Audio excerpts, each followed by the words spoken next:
Stories bigger than Texas, the Alamo podcast. The Siege of the Alamo. Santa Anna and his troops have arrived in San Antonio with plans to take back the town and end the Texas Revolution once and for all. But at the Alamo, William Barret Travis has a small band of soldiers and volunteers defending the key stronghold. Today we reveal what happened in between the barrage of cannon fire, who answered Travis's calls for help, and how the Alamo became hopelessly outnumbered as its defenders faced down the reality of war when victory or death become all that's left.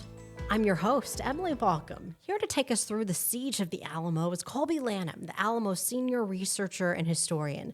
Thanks for being here, Kolby. Yeah, I'm happy to be here again. This is exciting. The siege begins February 23rd, 1836, when Santa Anna and 1,500 men arrive in San Antonio. Yeah, we're picking up right after, where we left off, where the Mexican army's marching northward, and I think we talked about the misery that they endured. They get into San Antonio on February 23rd, and they immediately begin, they take over the town without firing a single shot, which is something to think about. The Texans fought very bravely for 5 days in December of 1835, and for them to just give it up like that, it had to be a blow to the morale, if you will. So the Mexican army comes right into town, and they set up shop. The Alamo has just 150 men at this point, 18 serviceable cannons, plus 3 more just on the ground. Yeah, as we mentioned in other podcasts, the artillery, almost all the artillery in Texas is in some state of disrepair. And there are 3 cannon tubes, the actual portion, the metal portion that fires a projectile, that are actually laying on the ground for lack of carriages. If you come to the Alamo today, you can see the 18-pounder cannon exhibit. What does that represent back during the siege? The 18-pounder at this time there's only one other cannon this size in the entire state of Texas, and it's down on the coast. So you're looking at the largest cannon that's in Texas, at least by the size of the projectile. And so it's a very big deal. The Texans fought hard to get it here. Stephen F. Austin worked very hard to get it here. And for the Texans, it's kind of a symbol of the garrison.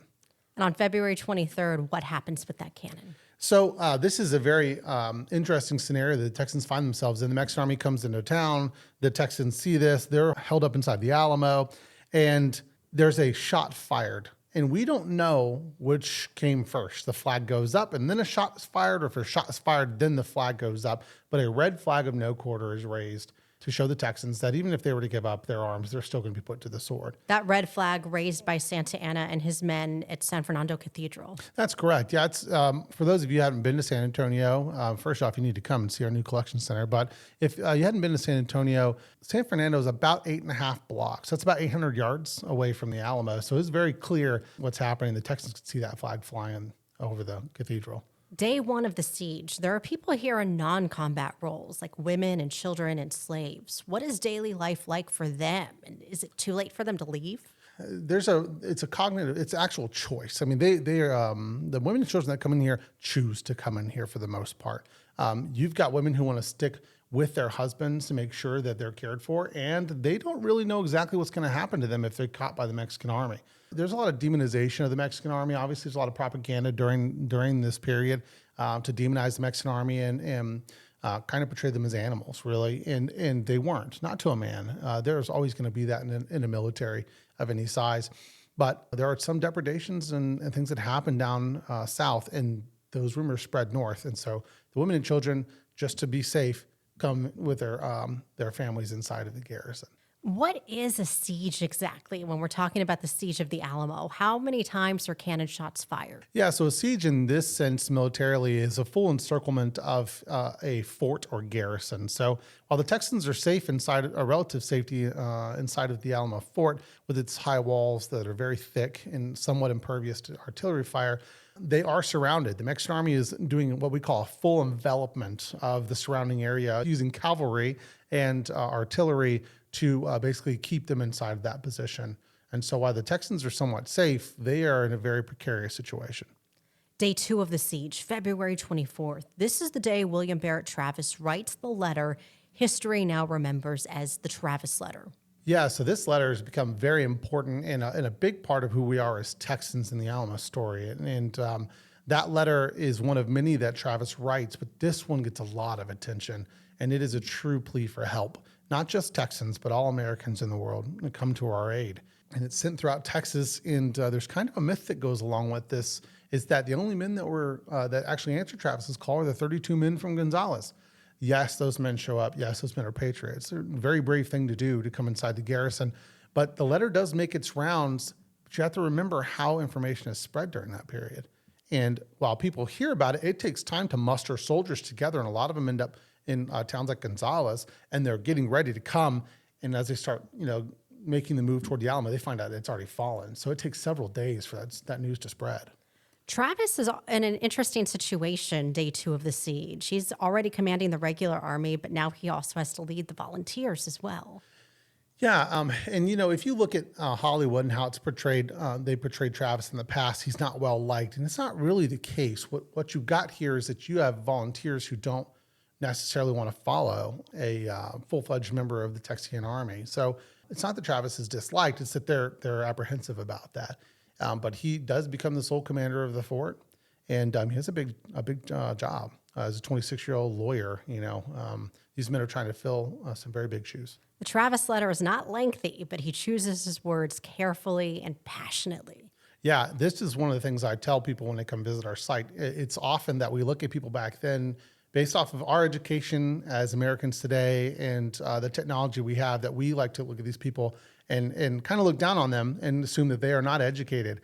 But you've got men like Travis, you've got men like Bowie who speak several languages, and their letter is really eloquent. It's poetic in its prose, and it does cause a stir. People in the United States end up seeing that, and it is too late for them to get here, but they do end up joining the Texian army. So it's a really big deal. We do want to remind our listeners you could see the letter in person right now through March 24th at the Alamo. It is on loan from the Texas State Library and Archives Commission. Moving now to day 3 of the siege, February 25th. There's a skirmish involving huts along the wall of the southwest corner of the compound.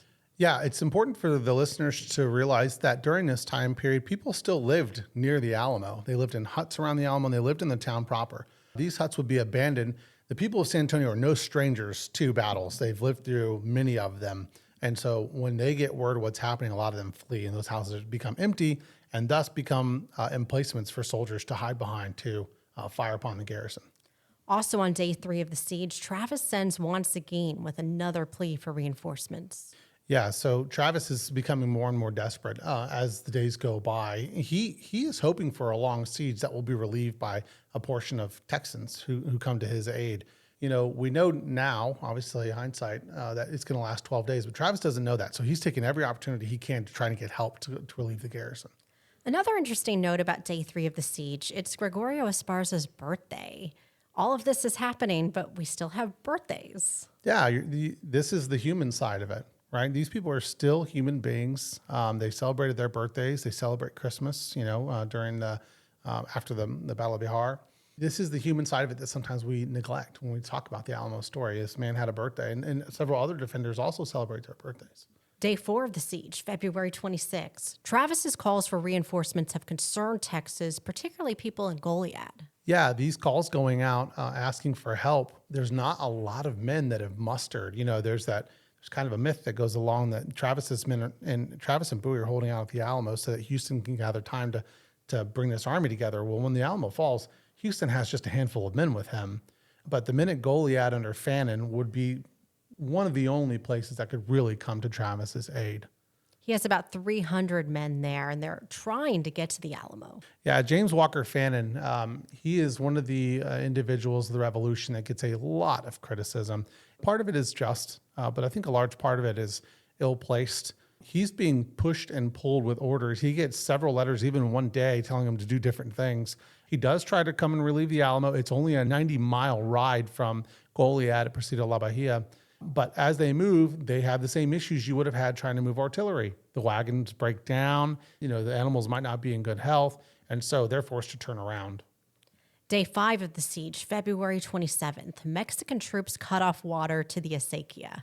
Yeah, so how do you, what's one way you can possibly get an entrenched enemy to capitulate? Well, cut off their water supply. And as Many of you probably already know that water is the key to Texas. Well, it's also the key to this scenario. You have to have water. Luckily, for the Texans, there is a well within the Alamo, and there's also an effort to dig a second well. The water table in the downtown area is about 16 feet. So if they can dig down 16 feet, there's a good chance they'll find drinkable water. Santa Anna, by day 5 of the siege, he knows he has reinforcements on the way. He writes to his second in command to update him and says he plans to take the Alamo and then move east. When we read about this fight in the Mexican army and we look at the numbers, that's really what battles are. They're numbers games in a lot of ways. And when people see that the Mexican army had 6,500 men, they assume they're all in one spot. It's almost impossible at this time to do that because they have to come up in waves. In order to have a viable force, those men, as Napoleon said, they live on their stomach. So you have to have enough supplies to outfit all the men and enough food for them. So they come in waves. And so what Santana is doing is using a good chain of command to let his second in charge, Filisola, know what's happening to prepare him. Day 6 of the siege, February 28th, more cannon fire, but the Texans have not yet lost anyone to it. The siege is really a form of psychological warfare. How are people inside the Alamo walls spending their time? It truly is. And we look at it today knowing what the end result is going to be. I would have to imagine the garrison is, they're sending out these letters and pleas for help and they're getting responses back. So that there might be a little bit of an upbeat tempo inside the fort. They're still required to take care of their animals inside of the fort, clean their weapons, and they're reinforcing the walls. And I know you spoke about the women and children earlier. They're helping with all of that. The women and children are not sitting idly by while that happens. And so they have essentially become members of the garrison themselves. And so getting water, getting the new well dug, those are all very important tasks. And that's probably how they're spending a lot of their time. What about the Mexican soldiers in between the cannon shots? Are they just waiting for orders? Yeah, they're a proper military force. So they would be also training. A lot of the men that are here in the Mexican armies, you got to remember that some of them are conscripts. And so those conscripts, they need training on weapons. And the Mexican army is doing the same thing. They're making sure that their guns are in good working order, that their horses are fed. We know about that through the grass fight, which is where a number of animals are found out on the frontier and Bowie and them attack it, thinking there's going to be the payroll, the gold. Well, there's not. There's feed for the horses. That's the Battle of Behar. And so they're making sure that all their stuff is in good order because at any moment they could get orders from Santana to move forward. Just a waiting game on both pretty sides. much. Yeah, that's it. Yeah, in the military, we have a term called hurry up and wait. And so it's very much what's happening here. Day 7 of the siege, February 29th, 1836 was a leap year, just like this year, 2024. On this day, Santana receives word that Fannin is moving toward the Alamo to try and relieve it. So he does break off a portion of his army and tell them to head that way, try to capture Fannin, not knowing that Fannin's wagons already broke down. They'd already returned back to La Bahia.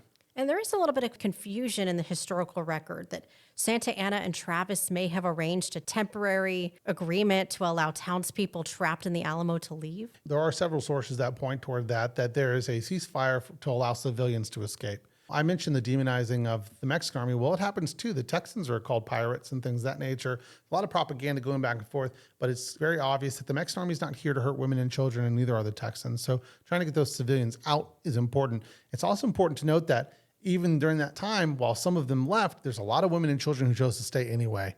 And by that point, you have to know the writing on the wall. And so a very brave thing for them to do. And they may not have had anywhere else to go. That's true. Yeah, that's a good point. Day 8 of the siege, March 1st, Travis's pleas for reinforcement are answered by 32 men from Gonzales who ride through enemy lines. Who were these men, the immortal 32? The immortal 32 are actually the overwhelming male population of the town of Gonzales, which was a very small town at the time.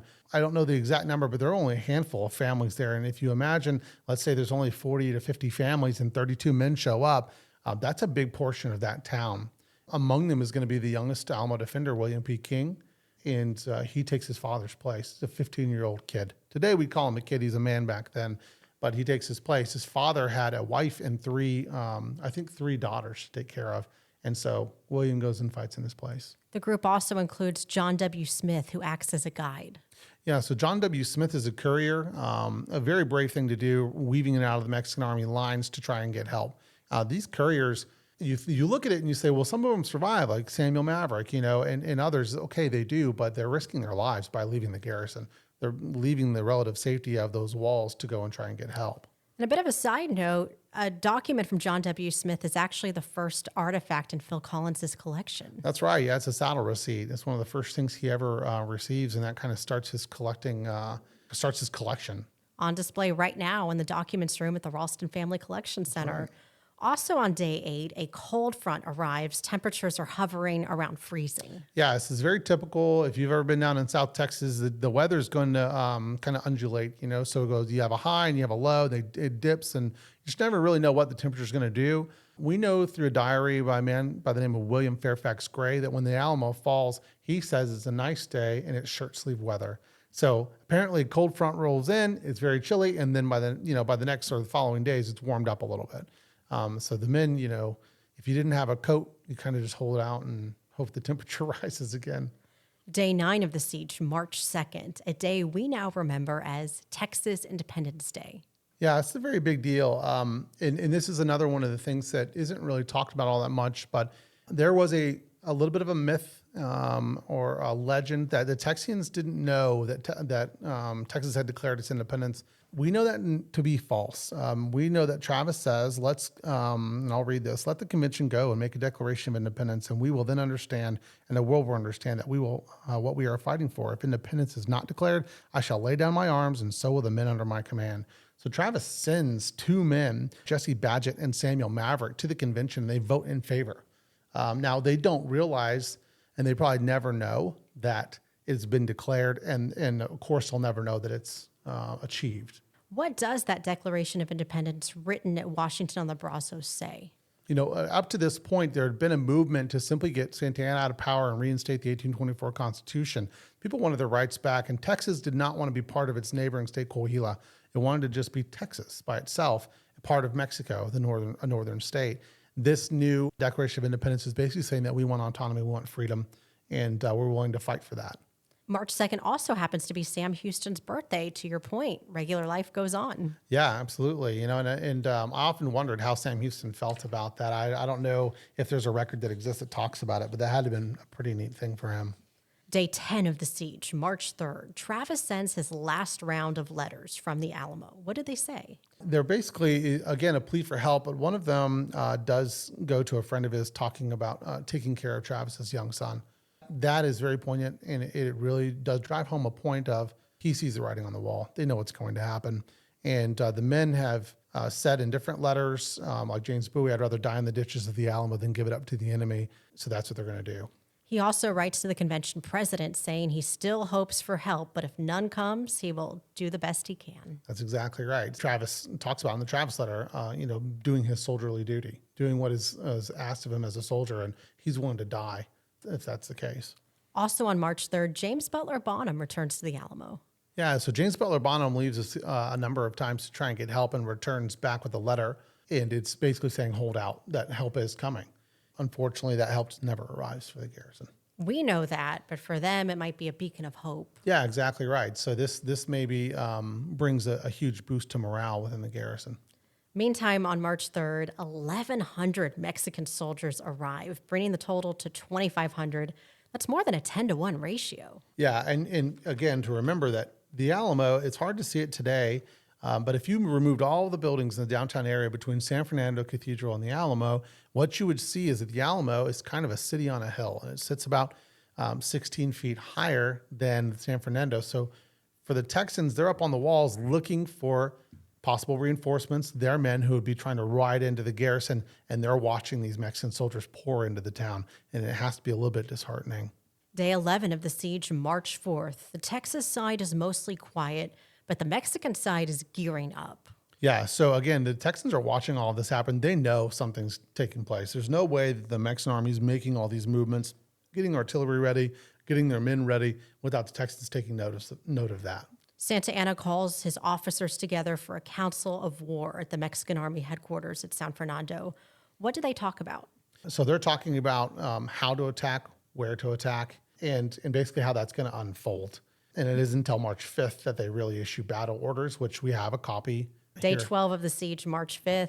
And those orders are very specific. And he says the men will be outfitted with this many rounds of ammunition. They will wear shoes, not sandals. They will discard anything that's flashy, that will flash to the enemy or make noise. and there to carry their bayonets with their muskets. As you noted, those battle orders are in the Alamo collection. Yeah, so we actually own a copy or an original copy of the Santa Ana battle orders. He calls for the battle to begin at 4 o'clock the next morning and expects every man to do his duty in a day of glory. Yeah, this is interesting. 4 a.m. is that's very, very early in the morning. The thing about that too is if you're getting these orders at like 11 o'clock at night and you're getting up at 4, you're not sleeping. Those men are going to be wired up, especially for the cavalry. He orders the cavalry to start doing cavalry screens, which is basically riding back and forth point to point to make sure that no one's let in or let out of that area they have encircled. Legend states that March 5th, day 12 of the siege, that's when Travis drew the line in the sand. Yeah, this is a very interesting story that a lot of Texans know. I would not put it in a category of myth. I would put it in legend, just as you said. We have some evidence that this took place. We have some evidence to suggest it didn't happen. What we do know is if he didn't draw a saber and drag a line in the sand, he almost absolutely had a talk with his men and told them the situation they were facing and asked them to stay. And there was nothing stopping any of the men from hopping over the wall in the middle of the night. Travis wasn't out there taking a head count. And so the fact that the men stay, that's very, very impressive. But we'll never know if he actually drew that line in the sand. That's correct. Yeah, that falls into that legend category. March 5th, the final night of the siege, it's a quiet night. It's the first night Mexican troops did not bombard the Alamo with cannon fire. Is the only thing worse than cannon fire the silence? I would have to imagine that is very eerie, and it probably put a lot of the men on edge. But if you imagine being shelled so basically, you're being shelled constantly, and Travis mentions that we've sustained a continual bombardment. One night, you're ready for that and nothing happens, you're probably going to fall into a deep sleep. So the first time in 12 days that you really get any at all. And so that may have been what happened with the garrison. Kolby Lanham, thank you so much for joining us. Yeah, my pleasure. Join us next week as we explore the Battle of the Alamo. That episode will be released a day earlier than usual on Wednesday, March 6th, the 188th anniversary of the battle. In the meantime, commemoration is well underway at the Alamo with lots of events planned to remember the siege and the battle. We've linked to all those events in the podcast notes, as well as everything you need to know to plan your visit to see Travis's victory or death letter in person while it's here at the Alamo, on loan from the Texas State Library and Archives Commission. You've been listening to Stories Bigger Than Texas, the Alamo Podcast.